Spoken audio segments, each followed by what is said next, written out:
protocol is applicable to the study of liver steatosis as well as to the hepatic metabolic, synthetic, and detoxification pathways in the context of steatosis. The main advantages of this method are its reproducibility and the short time needed to obtain results, adding the fact that it offers two levels of steatosis, mild and severe.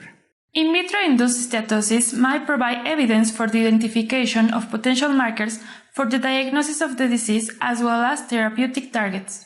This method is meant to be applied in steatosis research.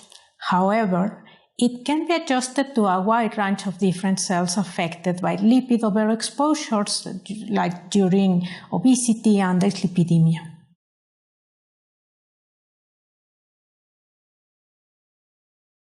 Prepare standard RPMI 1640. Supplement RPMI 1640 culture medium with 10% of heat-inactivated FBS and 1% of penicillin streptomycin solution.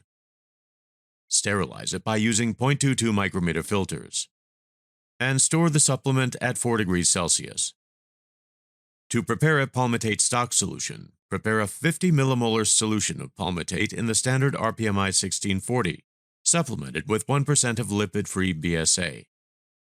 Sterilize about 5 to 10 milliliters of the stock solution by using 0.22 micrometer filters, and store at 4 degrees Celsius, protected from light, for up to 1 month.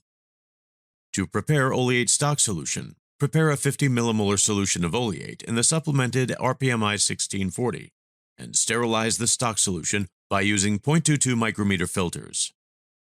Store it at -20 degrees Celsius, protected from light, for up to 1 month.